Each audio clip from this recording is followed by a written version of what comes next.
Hello, and welcome to the North Coast Journal Preview, where we take a look at the stories being followed in the upcoming edition of the North Coast Journal. I'm your host, Dave Frank, and I'm joined today by North Coast Journal's news editor, Thad Greenson, and arts and features editor, Jennifer Fumiko Cahill. Welcome, guys. Hi. Hey, how you doing? Pretty good. These days, more and more madness going on in the news, and I think we should just dive right into the cover story because we've got a little bit of that madness here in our own community again this week. Thad, why don't you tell us about the cover story for this week's North Coast Journal? Yeah, madness indeed. This week's cover dives into the story of Jason Daniels, a sheriff's department sergeant who made a lot of headlines a handful of years ago. He was accused of raping a woman and sexually assaulting another while on duty with the sheriff's office, and was criminally tried and acquitted. This was in 2015, 2016, and as far as we knew, he had been separated from employment from the department, is what the department said at the time. And that turns out not to be the case, or that he was been reinstated by an arbitrator.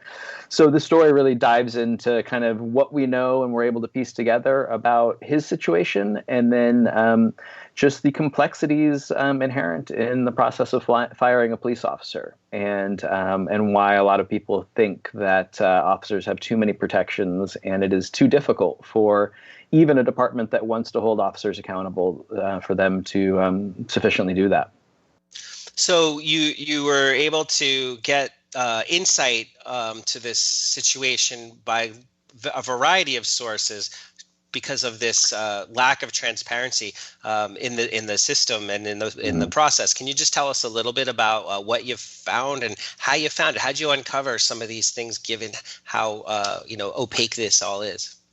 Yeah, so it's kind of interesting how the story came onto our radar originally. I think as regular viewers of the show know, in the Senate Bill 1421 passed by the California legislature a couple years ago, kind of a landmark bill, and it opened certain segments of police records up to public disclosure for the first time. So officer-involved shooting records, uses of force that caused great bodily injury, and then instances where there were sustained findings of an officer committing sexual assault while on duty or dishonesty, workplace-related dishonesty. And so we, at the time that the bill passed and went into effect, we submitted a bunch of these records requests to all local police departments going back a handful of years, looking for kind of all these records that were newly public that we hadn't had access to before.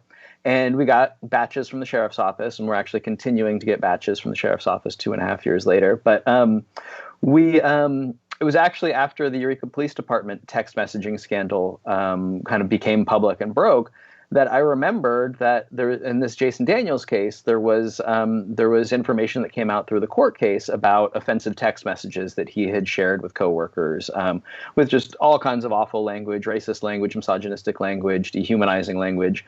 And I realized that not only have we not really been able to get to the bottom of that at the time, but we still didn't know kind of what had happened with that investigation. And it clicked to me that I hadn't gotten any internal affairs records related to Jason Daniels. And so I followed up with the sheriff's department and filed a request specific to Jason Daniels saying, hey, under this new statute, I want access to these records of this investigation.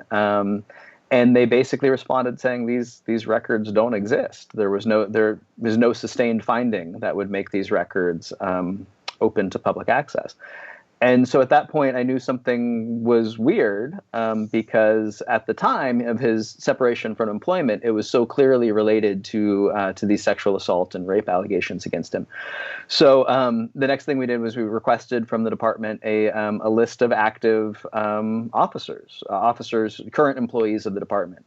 And lo and behold, his name was on it, listed as a sergeant with the sheriff's department. And so the first thing we tried to do was just call and ask people, what's going on with Jason Daniels? I thought he was fired, or as the euphemism the county used at the time, was separated from his employment. And all we got in all turns was, we can't talk about it. It's a confidential personnel matter. And public agency personnel files are generally kept pretty close, and there's not a lot of information disclosed from them. But that's even more true when it comes to police officers. They just have added layers of protections about what can be released about them. So much so that even a sustained finding of misconduct of an officer's misconduct can't even be released to other officers in the department. So they know that there was an internal affairs investigation. They know that somebody was suspended or somebody is no longer showing up at work, but they don't know the intricacies of what policies they were found to have violated and what exactly the punishment was and stuff like that. So the challenge with the story is we wanted to figure out what had happened, but we knew that nobody was going to talk to us directly about it. And so we came up with kind of a bunch of Public Records Act requests asking for documentation that would shed light on what Jason Daniels' exact status was and what had happened. And so we asked for records from arbitration hearings. We asked for salary records. We asked for any payments that the county had made to outside legal services to deal with personnel issues involving Jason Daniels or arbitration hearings. And kind of culling together all this information from all these different requests, we were able to kind of piece together a puzzle that still has a lot of holes in it. We don't know, for instance, when the arbitrator ruled that Jason Daniels needed to be reinstated to county employment.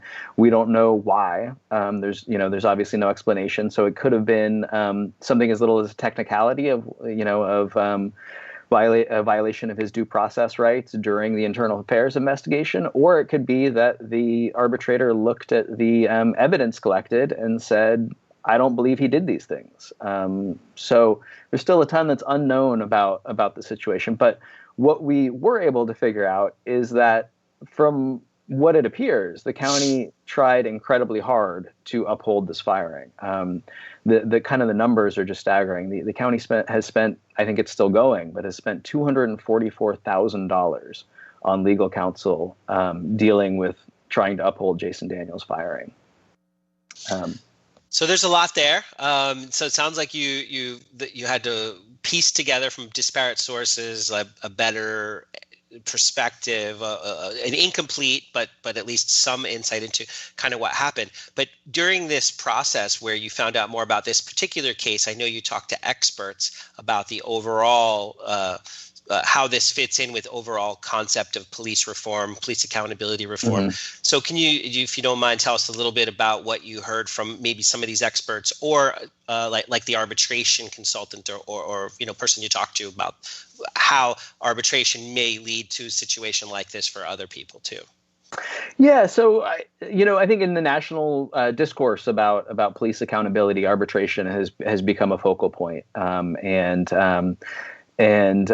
we found a really enlightening study that came out last year, focused on, I think it was about 15 years of arbitration hearings from agencies throughout the country, and it's really noteworthy that in some states, that officers don't enjoy the privacy laws that California has, and so in actually a lot of states, arbitration hearings are public affairs. So not only is the record of what happened in these hearings public, but they're actually in a public forum, like a courtroom, where people can go watch. And so that, gave this guy who did the study, whose name I don't remember off the top of my head, but he's a professor at Chicago, Loyola Chicago Law School. But it gave him a lot of stuff to analyze as far as not just what the outcome of these arbitration hearings were, but why. And so what he found is that more often than not, in 52% of cases, the arbitrators ruled on the side of officers and did not uphold the discipline that they were given. And that actually in cases where officers were suspended, on average, arbitrators reduced their suspensions by 49%. So cut them in about half. And I think overturned firings in about 46% of cases. And looking at the reasoning and why, it's kind of a spectrum of reasons. In a lot of cases, he said that the arbitrators just felt the punishment was too severe for the misconduct. But he also found that there was a lot of procedural issues that arbitrators focused on. And so that's everything from, like I said, violating an officer's due process rights. As we've talked about before, police officers in these internal affairs investigations have due process rights way beyond what most of us have, even in a criminal proceeding. And so officers need to be notified in advance that they're under investigation and for what the complaint is. and before they can be asked to make a statement or put on leave or anything like that. And so in a lot of cases, it was just kind of technicalities in the way the department investigated the alleged conduct that then nullified the outcome.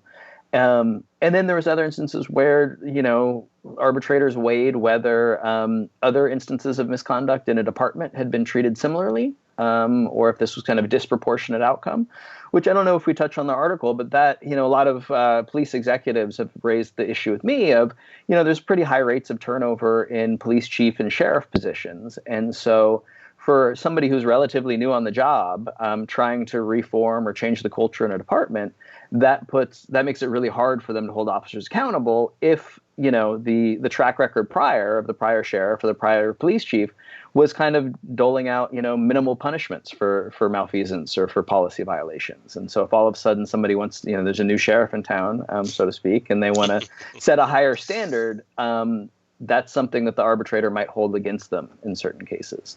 There was a quote in the story from somebody who is a former president of an national arbitrators organization, who said, these folks are really process oriented, and their focus is making sure these processes are fair, not necessarily finding a just outcome in a specific case.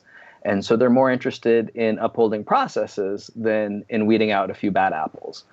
And you can see how in specific cases that can be really problematic. I think another interesting thing is just that looking at which municipalities use arbitrators in these kinds of things and which don't. It was really interesting to me, for example, in researching the story, that the city of Eureka doesn't. The city of Eureka and its MOU with the police union and its personnel policies has a city personnel board, which is appointed by the city council, to hear any appeals of discipline. And then if, an officer still feels like he or she wants to appeal further, they can appeal to the city council.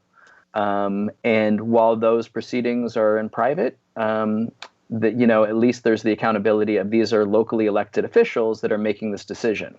So there's more local control over those processes. In the instance with Sergeant Daniels in the sheriff's office,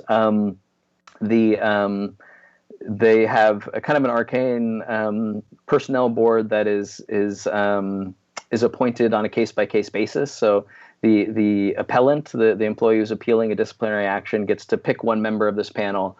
The county board of supervisors gets to pick another panelist, and then those two panelists pick a third. And this is the panel that should hear appeals. Or on mutual decision, they can just say, no, we're going to skip that process and just go to binding arbitration, which is what happened in this case. And I'm really curious as to why the county and the county especially made that decision. But we haven't gotten an answer to that question just quite yet. So, yeah, one last thing here. This is in the context of overall discussions about policing reforms nationwide. And so, from your perspective on what you saw in this case, you did get some feedback from Sheriff Hansel about, because he can't talk about the specific case, but he can make observations about his perspective on the overall process. What kind of feedback did he give you about our own community and our state with respect to this type of arbitration and overall policing reform? Yeah, so Sheriff Hansel was fairly outspoken in saying that it's very clear the public wants police agencies to police their own, to hold bad officers accountable, to hold officers accountable for misconduct, and he wants that power. He wants to be able to do that, and he does not feel like the current state of state law allows him to effectively do that. And at a pointed point in our interview, I asked him, even aside from this current case, like, are there instances where you feel hamstrung? You feel like you can't do what's right because it's not going to stick? And he said yes, unequivocally.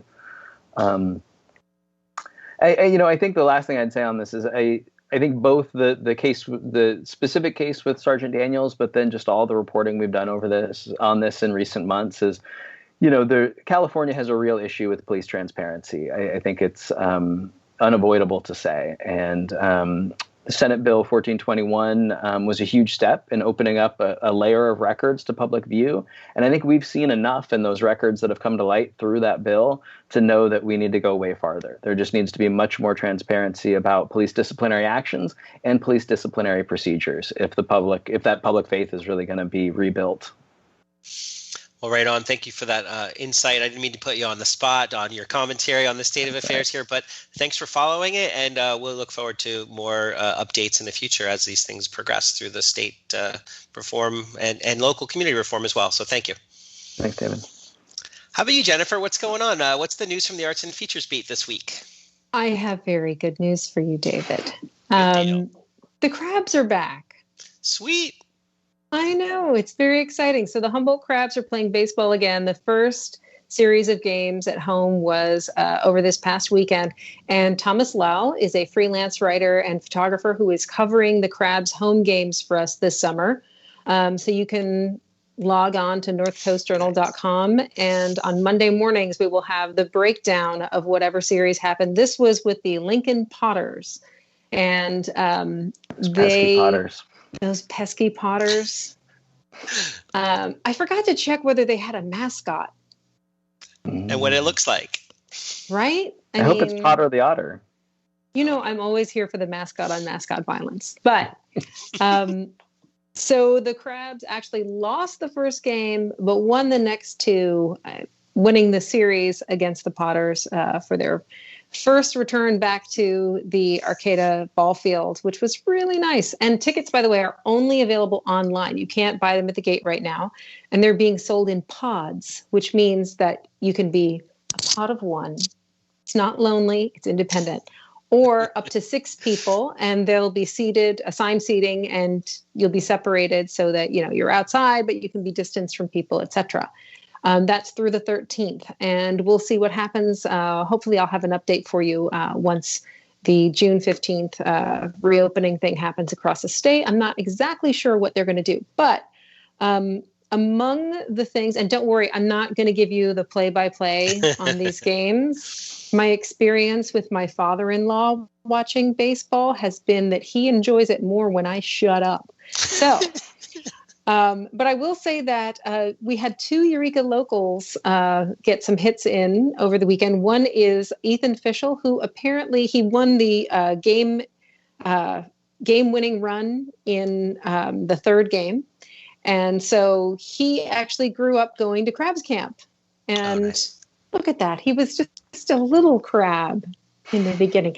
And now he's playing for the Crabs. And also Aiden Morris had a multi-hit, oh God, I'm not going to do this. I can't do this to this poor young man who worked so hard for this moment. But he apparently made an impressive diving play, according to Thomas, and you should go online and read about the whole thing.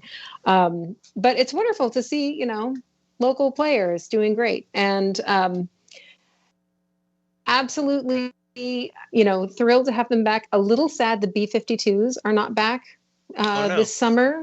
I know, partly because they had that burger. Do you remember the burger, Thad? I do remember the burger. The Bomber Burger. It's 2 grilled cheese sandwiches around a hamburger. Oh, no. I know. So light a candle for next year. Or, you know, Crabs, step up. You know, make me step up your burger game. Cheeseburger. Yeah. So that's going on. And like I said, it'll be all summer. So you should check in. The other exciting thing in the back of the book is that a treat that I've been enjoying secretly without all of you for a couple years now is Wendy Chan's zongzi, which are a sort of wrapped sticky rice dumpling filled with goodies. And she has a recipe for them, which is a little bit complicated, but you can do it. It just takes time and effort. And be willing to make a few ugly ones first. That's really the secret to making dumplings, is just eat the ugly ones first. So she has directions for how to do this. And what it involves is soaking banana leaves overnight, preparing like 3 or 4 kinds of fillings, lapchang sausage. She does a salted duck egg. There's pork belly marinated pork belly. And you can put like chicken in it. You can put, there's peanuts in this one, but essentially you can like put any yummy goodies in there. Like just stick with the Chinese seasoning and marinade, and you can kind of improvise depending on what you've got. But her recipe is no fail. It's fantastic. And, so you make all those things ahead, you soak things overnight, and then the next day you do this sort of folding of making a cone out of the bamboo leaves, and then you fill it, you add in the tasty fillings, fill it with more rice, and then wrap it up into a little pillow and tie it up like a little mummy, and then you boil the bejesus out of it for a couple of hours. Apparently this can be done in an Instant Pot for those of you who feel like you need to make everything in your Instant Pot. It'll take you an hour and 20 minutes. And, it's great. Like it's a treat that is traditional for the Dragon Boat Festival, which I believe is on June 14th. And she has, she grew up making it. And when she describes the process when she was a kid, she's in the countryside and they're cooking over a firebox stove and she's walking to school uphill both ways in the snow. But the little kids, because they couldn't do, the big grown-up stuff, their job was to sort the rice.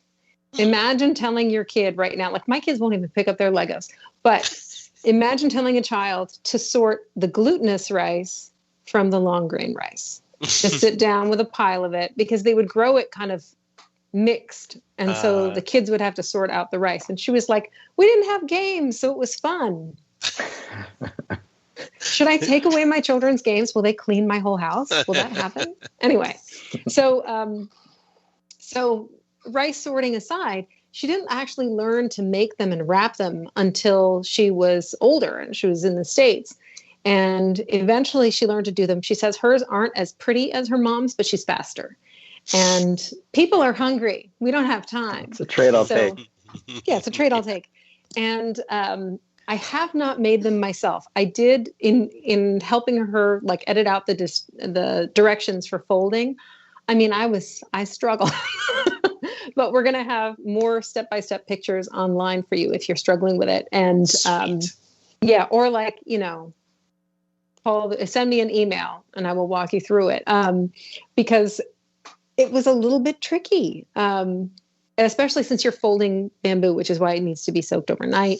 And you're going to make some mistakes, but I promise you, with the kind of marinated pork belly and the sort of revived dried shrimp and chives and things, like all of those goodies, it doesn't matter how hideous your Frankenstein dumpling is, it's going to be delicious. We get them now and then from Wendy. I'm sorry, Pat. I'm sorry. I'm sorry. Don't lie to me. I'm sorry you found out about it this way.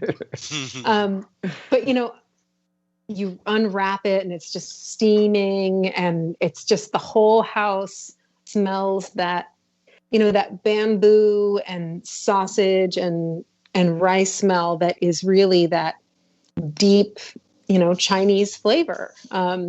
And you kind of pull it open and just all the good things inside of it, and I'm just about to eat it. And then like my daughter will come along and be like, what's that?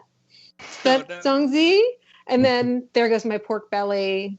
There goes my scallop or whatever, but it's still delicious. It's still fantastic.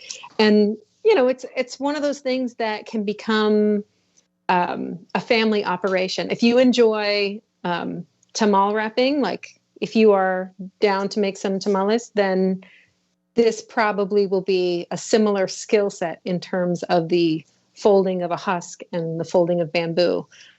But, and if you make too many and need help eating, we are here for you. This is fantastic. So the first thought that comes to mind is, man, I miss it when you would bring us samples of the stuff that you were going to talk about. Yeah, I'm sorry. I'm sorry too. Yeah.